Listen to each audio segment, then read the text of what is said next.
Llega este agente enemigo al que mi mamá había demandado y le dijo, no le pongan droga, ponerle, le dijo, organizaciones terroristas, meterla en esta redada, mete al hermano también y a la mamá, a los tres le voy a dar donde más le duele. La policía, por ser la instancia que vela por la seguridad ciudadana, es la única institución en el país que tiene facultades de ejercer fuerza, pero esa fuerza tiene límites. Puso las dos manos en el cuello, me tiró al suelo y me dijo, vaya, me dijo, da tus últimas palabras, me dijo, hoy aquí te vas a morir, me dijo. Para nosotros no son hechos aislados, la policía sigue siendo la autoridad más denunciada en la Procuraduría.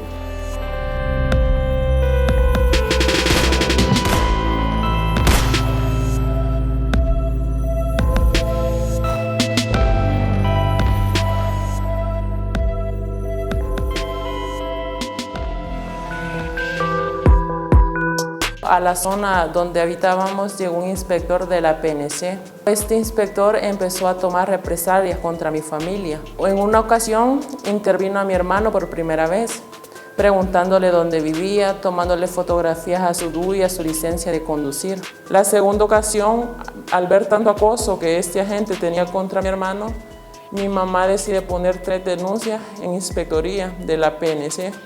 Lamentablemente, toda la información que mi mamá, las denuncias que le hizo este agente, se filtró la información. Hubo un operativo en la zona central del país. Ese día del operativo a las 12 de la madrugada no se encontraba mi mamá, andaba trabajando, mi hermano tampoco. Solo en mi casa se encontraba mi abuela, una señora de 76 años con problemas del corazón y presión arterial. Mi tío con su esposa y 2 niños menores de edad, uno de 5 años y otro de 15. Y la compañera de vida de mi hermano. Llegaron botando puertas, todo, ¿verdad? El operativo policial. Me salgo yo de la casa y le digo, ¿qué pasa aquí? ¿Qué pasa aquí? Le digo, no me boten las puertas, ¿qué pasa? Y luego veo que toda la casa rodeada, casi alrededor de 25 agentes policiales y soldados. Y decían, ¿dónde está la vieja que denuncia a policías? Entréguenme a la vieja, o sea, con palabras obscenas. Yo lloraba y le gritaba, ¿qué pasa aquí? ¿Qué pasa aquí? Pero el inspector era el jefe de la zona. Le dijo, no está la vieja, solo la muchacha, esa llevémosla. Y le digo yo, ¿por qué? Yo, o sea, alegando, le decía, ¿por qué si la orden de captura no es para mí? ¿Por qué me van a llevar? Y le dije al inspector, que te llevemos, le digo, llevémosla, le vamos a ir a hacer unas preguntas a investigaciones. Suben a un carro patrulla, llegan a ese inspector, me llevan a un cuarto, a una oficina. Un investigador de la PNC me dice, decime dónde está tu mamá, te vas a ir. Me estuvieron por media hora tirándome agua helada. Me metían la cabeza en un barril con agua para que dijera dónde estaba mi mamá.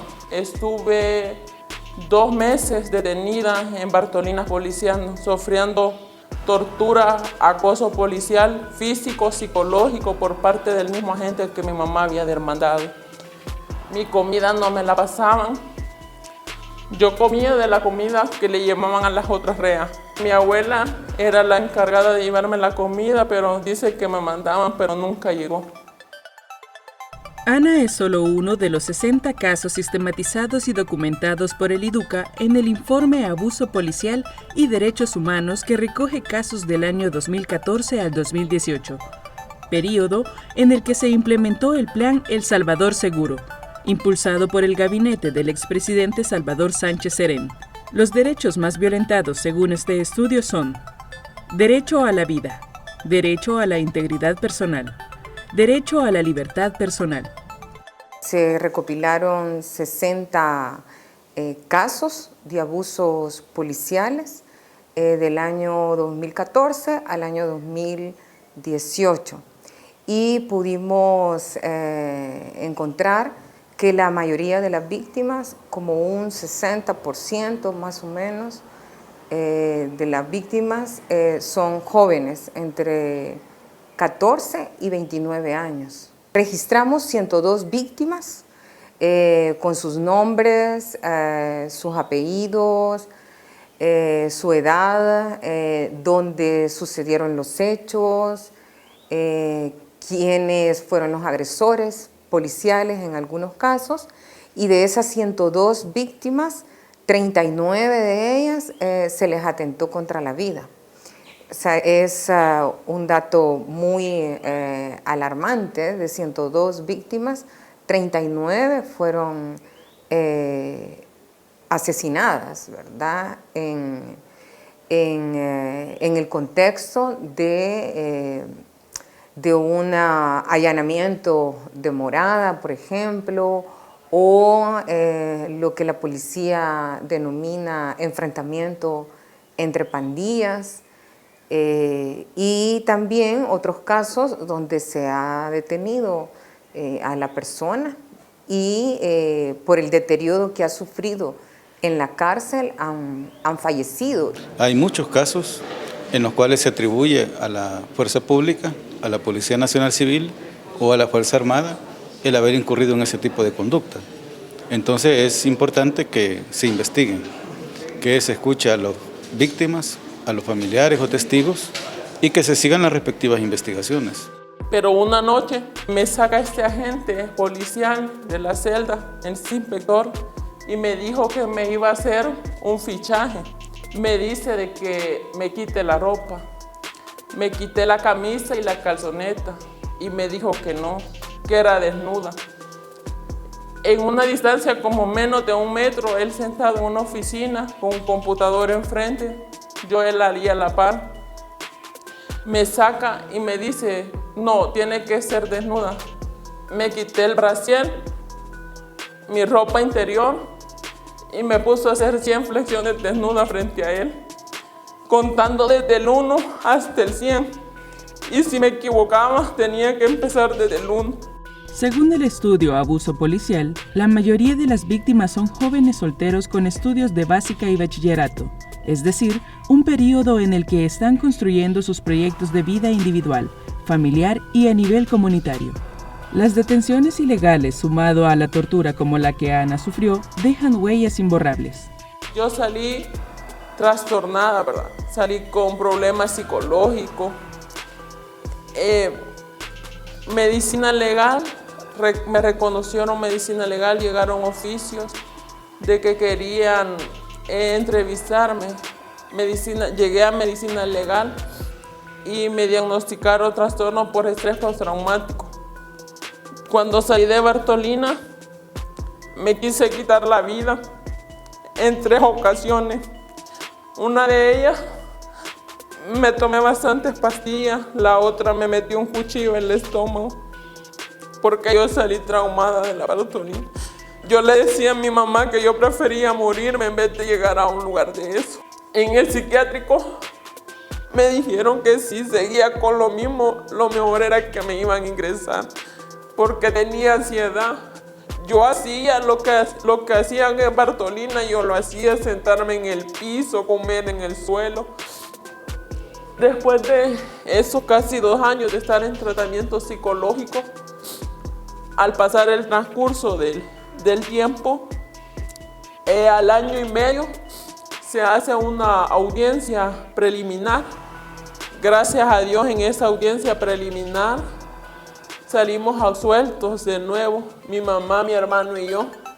Según información recopilada por el Observatorio Universitario de Derechos Humanos de la UCA, entre 2017 y 2018, la Fiscalía General de la República imputó a 2.057 personas de profesión policía o militar, de haber cometido delitos como homicidios, lesiones, privación de libertad, amenazas, violaciones, entre otros. Cuando la policía ha atentado contra la vida de las personas directamente, lo que nosotros clasificamos como ejecuciones extrajudiciales, que en el punto de vista de derechos humanos pues es de las más graves violaciones que los agentes estatales pueden cometer. Los miembros de la policía se han mantenido dentro de ese margen de respeto a los derechos humanos, de no actuar con una motivación de venganza u odio, sino mantenerse en la línea institucional. Pero en general la policía ha trabajado fuertemente con eso. Todavía hay muchas situaciones que superar, pero en ello la labor de la sociedad civil, de los organismos de promoción y defensa de los derechos humanos es importante. El país lo necesita y la misma policía lo necesita. Tenemos ya resoluciones emblemáticas en casos bastante también emblemáticos que hemos dado seguimiento y que hemos investigado. O sea, el caso San Blas, también tenemos el caso Panchimalco, tenemos otros casos que ya la señora procuradora en su gestión ha firmado también, como es el caso de las isletas. Muchas posiciones de cadáveres son cambiadas después de los hechos. Se ve claramente que ha habido como una injerencia en la escena del delito, o sea, no está totalmente custodiada. Da lugar a que puedan cambiar algunos elementos también para que no parezca que fue una ejecución, pero sí un enfrentamiento. Pero a veces las distancias, por ejemplo, desde dónde se dan los disparos, a veces las personas no han tenido armas directamente o es evidente que se las han puesto. Hay un caso de 23 balazos a una persona, ¿no?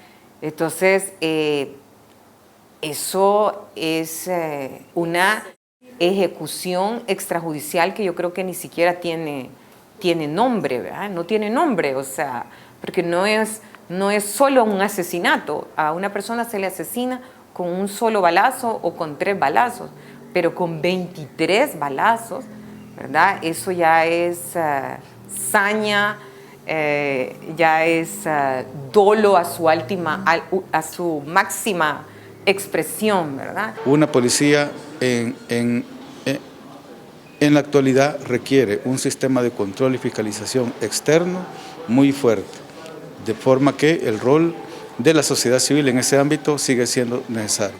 La Procuraduría de Derechos Humanos ha sistematizado 52 casos sobre ejecuciones extrajudiciales. El informe será público en los próximos días. Llegaron como 2 patrullas y un doble cabina blanco. Anduvieron haciendo cateos en la colonia donde yo vivía y llegaron a mi casa. Me sacaron, me tiraron al suelo y me sacaron gateando hasta la calle. De allí me comenzaron a preguntar por los pandilleros que hay ahí, y como yo les decía que no sabía nada de ellos, que yo solo trabajando pasaba, me comenzaron a agredir. Me dijeron que me parara, me paré y me comenzaron a pegar en los testículos. Me pegaron aproximadamente como unas 3 o 4 ocasiones. Ya después yo caí al suelo ya sin poder respirar y uno de ellos me comenzó a decir palabras obscenas, diciéndome, morite, perro, me decían. Me puso las 2 manos en el cuello. De ahí me tiró al suelo y me dijo, vaya, me dijo, da tus últimas palabras, me dijo, hoy aquí te vas a morir, me dijo. De ahí me tiró al suelo boca abajo y me dejó ir un balazo cerca del oído.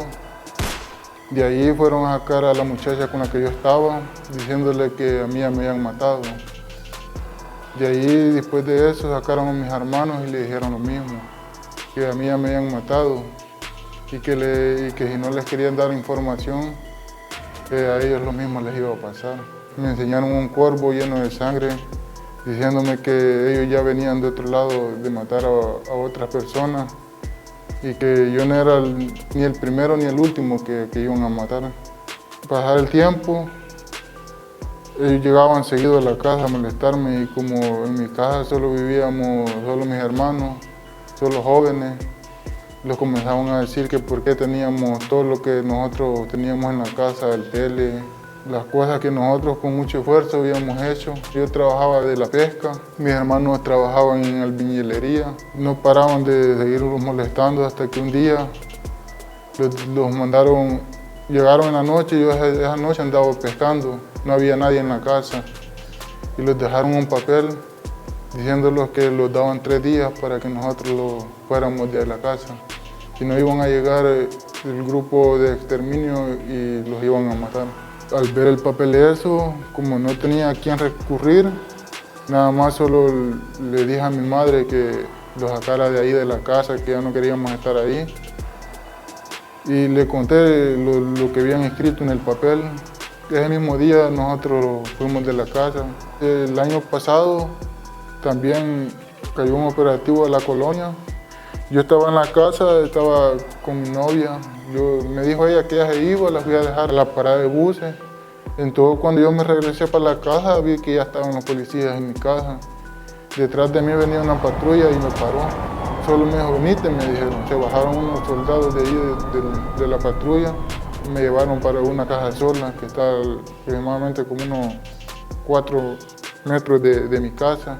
Se llevaron a mi hermano y a otros 2 bichos más para ese mismo lugar donde a mí me tenían, diciéndome que si nosotros no hablábamos, los iban a poner esa droga para que los llevaran presos. Y como nosotros no dijimos nada, los pusieron la droga y los llevaron presos. Estuvimos aproximadamente como 2 meses. Yo sí había optado por irme del país, pero como ahorita la economía de aquí es algo fregada, ¿verdad? Lo que sí quiero es buscar un empleo y ahorrar un dinerito para poderme ir de este lugar. Ya no me siento seguro. La policía debería de ser eso, ¿verdad? Un cuerpo garante de derechos humanos también y que realmente pueda ejercer la fuerza en un determinado momento cuando sea necesario, pero con límites. Siempre hay límites y esos están dados ya específicamente por principios, como la proporcionalidad, la necesidad y la legalidad. Solo puede intervenir cuando haya un hecho concreto, ¿verdad?, que sea delito, que se pueda comprobar objetivamente en la realidad y no de manera arbitraria por cualquier hecho que se le ocurra o actuando en contra de principios o de derechos humanos de las personas, ¿verdad? Los cuestionamientos son positivos, son necesarios. Toda institución policial en un país democrático requiere un control externo fuerte y que se señale directamente a la institución cuando algo no está conforme a los principios institucionales. La Policía Nacional Civil, en conjunto con la Fuerza Armada, tenían tareas de control y persecución del delito. Esto llevó a incrementar los altos índices de poblaciones que ya estaban altamente estigmatizadas a sufrir ese impacto. Uno de ellos es una población joven, en donde se estigmatiza y se criminaliza por las zonas y los sectores en los cuales los jóvenes se desarrollan de manera íntegra, ¿verdad? Por ejemplo, en las comunidades donde hay alto índice de pobreza, donde los servicios básicos no son llevados por parte del Estado, esto lleva al incremento de los actos delictivos y también la represión que ejercen estos cuerpos de tarea conjunta entre las comunidades. La Policía Nacional Civil es una institución que ha trabajado, va mejorando en cuanto al respeto y garantía de los respetos humanos de las personas. Le ha tocado enfrentar una criminalidad muy violenta, muy fuertemente violenta, y ha tenido que encarar eso. No ha sido una situación fácil. A nivel interno, la policía cuenta con una Secretaría de Responsabilidad Profesional a la que pertenecen las siguientes unidades. En cualquiera de ellas se puede presentar una denuncia para que sea investigada.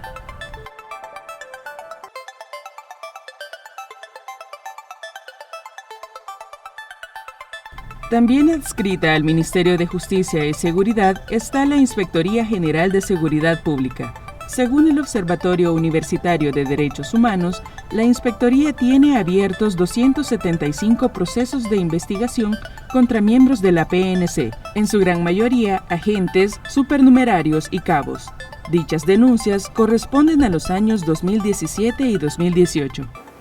Creo que para comenzar no hemos tenido una inspectoría que tenga un gran impacto, que pueda realmente tener un peso para la investigación. Se supone que por ley ya es independiente de la policía y que por eso tendría que tener un poco más de protagonismo y también de efectividad al momento del procesamiento del control.